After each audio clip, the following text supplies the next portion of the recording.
On Tuesday, November 28th, 2023, at approximately 6:55 p.m., Mr. Sambolin arrived home on the 1800 block of Hallbrook Drive in the city of San Dimas. He then parked his vehicle in his garage when a suspect, who has now been identified as Jared Joseph Powell, a 33-year-old male from the city of Los Angeles, entered the garage and robbed the victim of some personal belongings. Upon taking the personal belongings, the suspect senselessly shot the victim and fled the crime scene. A relative of the victim found him unresponsive in the garage and called 911. Deputies from the San Dimas Sheriff's Station responded along with members of the Los Angeles County Fire Department and learned that the victim suffered from a gunshot wound to his upper body. Despite the fire department's best efforts to treat the victim for the gunshot wound, regrettably, he succumbed to his injury. Detectives from the Los Angeles County Sheriff's Department Homicide Bureau responded to the scene and took control of the investigation. Homicide detectives processed the crime scene, collected evidence, and canvassed the area for surveillance footage and potential witnesses. After the exhaustive investigation, homicide detectives obtained surveillance footage that revealed the victim was likely followed home from an electronic vehicle charging station located in the 200 block of South Citrus Street in the city of West Covina. Homicide detectives were able to identify a vehicle of interest from surveillance footage that led to the identity of our suspect.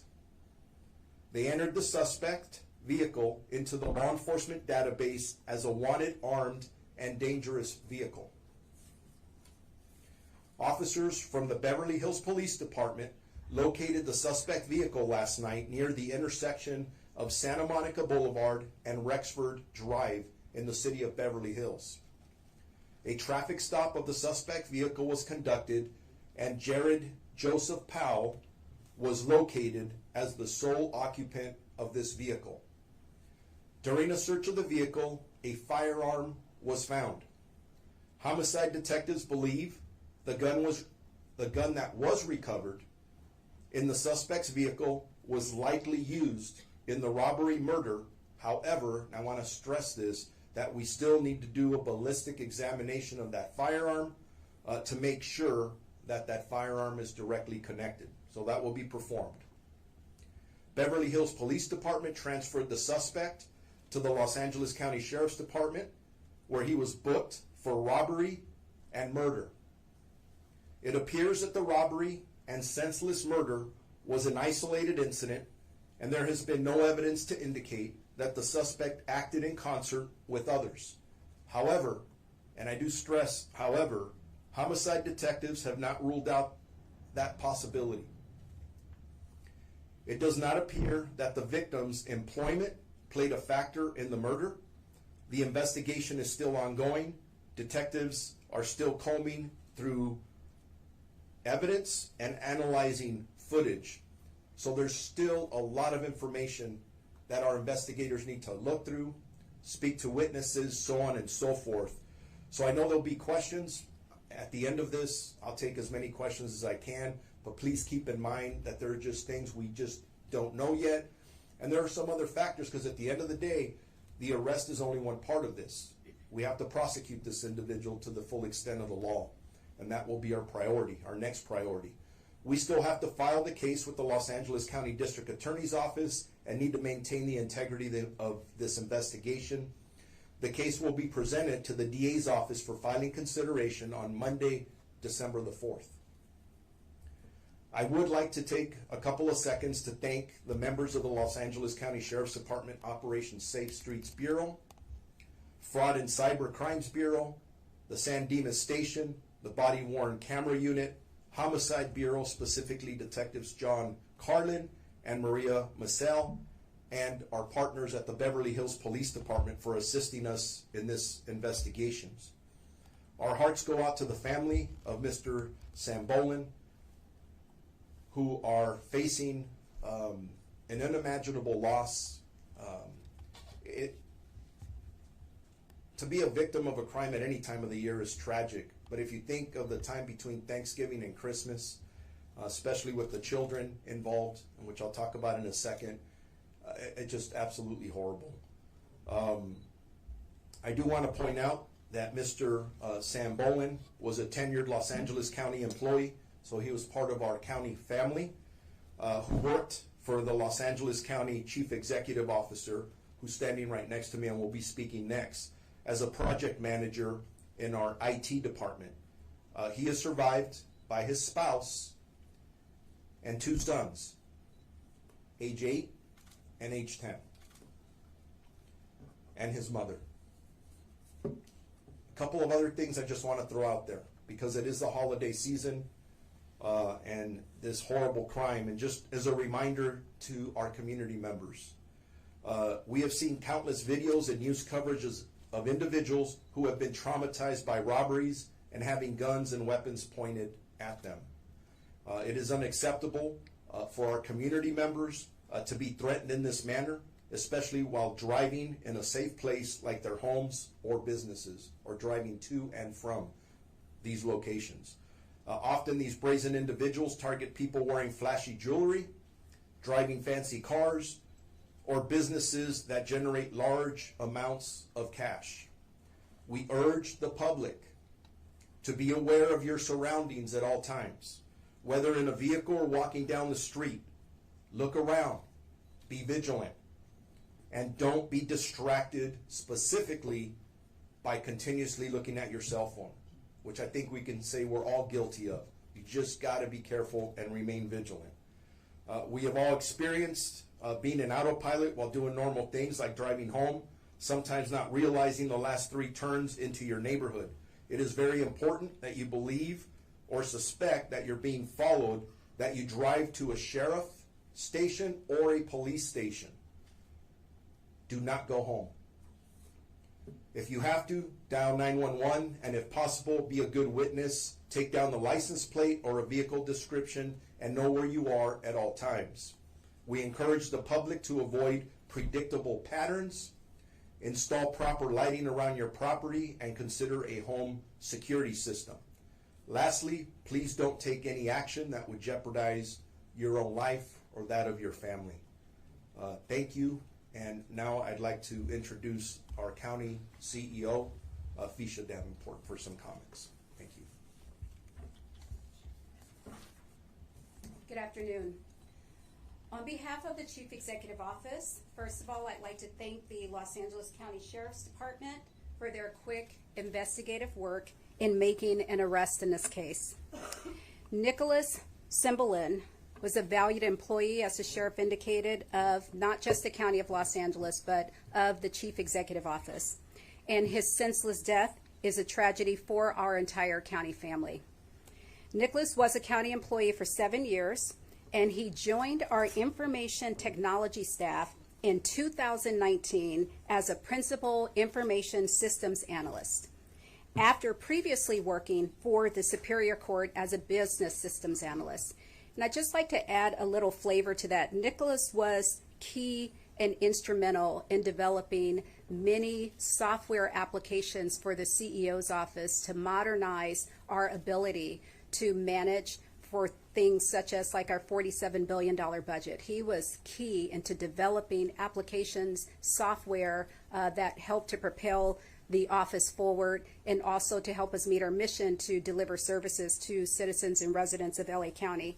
He will be deeply missed by all of his friends and colleagues here at the county, specifically in the Chief Executive Office. We join together in extending our deepest condolences to his family. We would like to ask our partners in the media to please respect the family's privacy and wishes for privacy as they go through this very difficult time. We will continue to work closely with the Sheriff's Department as their investigation unfolds as needed in this heartbreaking act of violence. I would like to introduce at this point in time Sandra Maravilla Croxton, representing Supervisor Catherine Barger of the 5th Supervisorial District.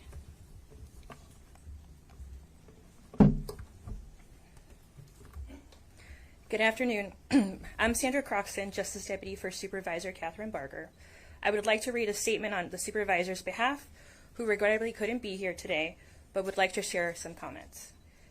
Hearing of County employee Nicholas Sembolin's death was shocking, disturbing, and deeply tragic.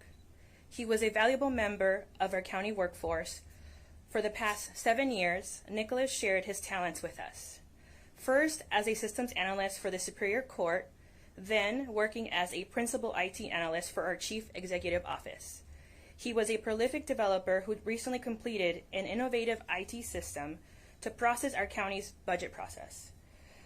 His coworkers describe him as kind, gentle, and hardworking person. The entire county family joins his loved ones in mourning his loss. He will be greatly missed. This abrupt taking of Nicola's life is enraging. Whoever committed this horrendous act will be held accountable. I applaud the outstanding work of our LA County Sheriff's Department. Their team acted swiftly, and in less than 48 hours, now have a suspect in custody. To the Sheriff's homicide detectives and the entire team involved in making that happen, thank you. Your invaluable work will help answer the lingering questions Nicola's family and the community at large have about why this tragedy happened. Your work helps us ensure that justice will be served. Thank you. I would now like to introduce San Dimas City Mayor Emmett Bader. Thank you. First off, I'd like to thank the LA County Sheriff's Department and our partners from Beverly Hills. Sometimes we don't think of those things, but law enforcement encompasses a large spectrum. So thank you very much. I realize how fast this is, 48 hours. We have a suspect in custody, and everybody can move forward with making sure this investigation continues and is properly done and properly filed by the LA County District Attorney. One thing I would like to say is I want you to understand how important this is to the community of the city of San Dimas. I have all 5 of my partners here together, Councilman John Ebner, Councilman Nakano, Councilman Vienna, and Councilman Weber. In each of these folks realizing that public safety is a major primary concern of the city of San Dimas, they came down here today to let you know that we will continue to support law enforcement, and it's a major priority in the city, if not the most important. Our community has to be safe, and the only way we can do that is to provide the resources that the city can provide to any type of these investigations and the San Dimas sheriffs. I just want to say that although I did not know the victim, he was a member of our family of the city of San Dimas, and we all have very heartfelt respect for what he was doing to be a member of our community and his family. And I want to just reach out and say, if his family needs anything from the city of San Dimas, all they need to do is pick up the phone and call, and that we will make sure that what we need to do, and with that respect. Our prayers are with the family, and we certainly want to know that the community knows and will be there to help support them. Thank you.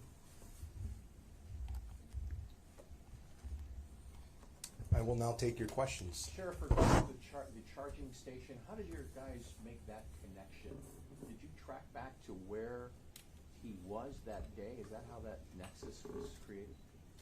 First of all, we have amazing detectives. They go out and they do this. We've been up here very often talking about a lot of the great work that they do. When you get to a scene, you just start playing it backwards, and they start looking at every avenue. I don't want to get specifically into what they did. Why don't I want to do that? Obviously, we have the court case pending. We're going to present all the evidence at that time, or at least what we need to do with the DA's office. But at the end of the day, the more I put out, the next person who is thinking about committing this crime may try to avoid some of those things. So I'd rather not get into specifics, other than to tell you that they did amazing work. They left no stone unturned, but that work continues as we're speaking. Couple Let me go back here really quick, sorry. Just two quick ones. Did you say he leaves behind his mom or the mom of the two boys, his wife as well? Yes, His wife. children of 8 and 10 years, and his mother. And can you elaborate at all on, at the charging station, did he drive from San Dimas to the charging station and then get on a train and come back there, or was he sitting there, or can you talk a little bit about at the charging station? From what I understand and the information, again, we're still looking at it, piecing it together. My understanding is transit from work down in this area up to the West Covina area to the charging station, and then from there home, where this crime occurred. Was there anything in the way of video evidence or anything else near the family's home itself which enabled you to tie in the suspect to what happened in the garage? Yes. You want to elaborate a little on that one? No, sir, not at this time. Other than, I'll keep on going back to the detectives did a really good job of looking at every possible clue, step by step. And I think we all know there's video everywhere. And that's a big aspect of the job that we do today. It takes a little bit longer, but it's very effective, and we used it to arrest this suspect. So the charging station is like a park and ride? I got multiple questions coming at me, one at a time, please. What you're hearing of what I'm saying, or hearing you say, is you have clear, defined video evidence putting that suspect in the location where the homicide happened. We believe we have the right suspect in custody. We'll present the best case to the district attorney's office based on all the evidence we have. Let's go back over here. So I want a couple, is it Mayor, how do you say your last name? Badar. Badar, okay, thank you. I'm wondering. Like radar with the V. Got it. I wonder if the mayor can tell us one thing, and whoever's here from Beverly Hills. The mayor, the crime in San Dimas that you're experiencing, are follow home something that you have had some experience with in recent times? And to the Beverly Hills representative, what was that scene like when you arrested him? Was he cooperative? What happened there? The mayor will walk up and answer that question. Just from our statistics, the city of San Dimas is one of the safest communities that we have within. We're very proud to serve as a contract city. This activity that I'm describing today is highly unusual there. Is the gentleman's name Powell or Powell, the suspect? Thank you, I'm sorry to. No, not at all. Let me spell it out just to make sure. Jared, spelled Jerrid. Middle name of Joseph, Joseph. Last name spelled Powell. Did you say Jerrid? ID? On the first name? Jared, yeah. Jared is Jerrid. ID, okay. Yeah, and I thought I'll let the mayor answer the question that was asked of him really quick. We have found no relationship between the suspect and the victim as of now. I've been on the city council for the last 17 years and was associated with the city for several other years. And I can tell you that this is the absolute first follow home potential robbery that I'm aware of.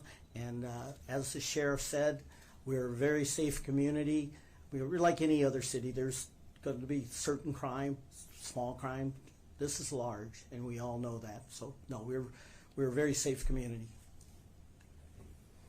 Sheriff, can you, the personal belongings, are we talking jewelry, money, cash? That's a great question, and for right now, I'm going to leave it at personal belongings until we get to court next week. I guess was he on a shopping trip, or do we even know why he was specifically targeted then at that charging station? That It is- wasn't for the car, or? That's part of the investigation right now, and we're hoping to lay out and put a story to this that honestly doesn't make sense to begin with. Does he have a criminal record, this Jared in the system? Has this been maybe a other string of events you might tie him to, or? Those things we're exactly looking at. We arrested him this morning, and the detectives have done a lot of work to get us to this point. There's still so much more work that needs to be done. We will follow up with all of you because those are all excellent questions that we should be able to put out here, hopefully in the next several hours. And when you pulled him over, he was cooperative? The Beverly Hills Police Department pulled him over, and they took him safely into custody, and that's why he's in our custody today. Why did they pull him over? They pulled him over because once our detectives, going back to the great work they did, were able to get a vehicle description and a plate. We were able to put that plate into our systems, flock systems, like automatic license plate readers. Those are everywhere. And I've got to tell our community, those are essential to solving crimes like this. As a matter of fact, I can tell you that that was critical in taking a very dangerous and violent person off the street because of that technology. Yeah, Beverly Hills did an amazing So job. they spotted the plate on the LDR? Yes. LPR? Yes. Okay. Can we talk about the prevalence of these follow home robberies? We covered one in West LA not too long ago, where a man had a concealed carry weapon and was able to fend off the intruders. Obviously, this wasn't the case in this situation. Can you talk about the increased frequency with which we're seeing these follow home type crimes? We're very concerned anytime anybody is followed home in this manner. Obviously, we saw the outcome of this one. We investigate these along with all of our partners, whether it's the Los Angeles Police Department, Beverly Hills, or whomever else we need to work with. So that's why I gave the safety tips, just making sure that people are aware that these things do occur and to remain vigilant. Because a lot of times you're focused on just getting home, eating dinner, feeding the dog, whatever that may be. And we just have to pay a little bit more attention to where we're at in our surroundings, and then the steps I read off earlier about what to do. We do get these once in a while, and of course our detectives jump right on them, and in most cases we end up solving them because we're getting very good witness information, video information, and other technologies that we use. Sheriff, 48 hours you make an arrest. Talk about how the technology and just good old-fashioned detective work either led you quickly to your suspect, or how did this all work with all the pieces falling in place in the arrest this morning in Beverly Hills? Yeah, it starts with immediate response, which our deputies did from the San Dimas station. They get there, obviously they see the seriousness of the crime. They start calling in additional resources from other areas of the sheriff's department, and the investigation starts. And they know what they're doing. They start taking it step by step, trying not to miss anything. Obviously, there is technology available. It was asked earlier about video. Video was a significant aspect in this case, as it is with a lot of cases that we are able to make arrest on in this day and age. But again, I can't credit our employees, our detectives, for their quick response, their diligent investigation. It was relentless. And as you see, within hours, we have somebody in custody. And yes, that technology piece is critical. And I do mention it, and we'll mention it more, because there are critics out there. And I understand that with technology, we have to be held accountable with strict policies and make sure that we're using it right. But it also solves a lot of crimes, and it makes our community safer. Sheriff Luna. Give me a second. Oh, let me go over here. He had his hand up. Thank you. Thank you, Sheriff Luna. Could you speak to how long it took between the time that the license plate reader detected the license plate of the suspect to how long it took to actually for the police department in Beverly Hills to arrest the suspect? What was the timeline between that, and how did the tracking of that plate work? The hours I don't have with me. Again, I could follow up with you. It was hours, because remember, the plate may or may not have been identified that quickly. You're doing an investigation. Once you respond, we're working on trying to get any vehicle description, plates, or anything that is key in this investigation. And then once the detectives feel that they have the adequate information, we put it in a system.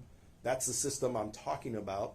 And within hours, and I'll get you those hours, our partners in the general area, because we're all tied into these systems, are able to identify what was and the suspect who was arrested, armed, dangerous, and we're doing the investigation. What was he doing in Beverly Hills? He doesn't live there. Maybe he was looking for an additional victim.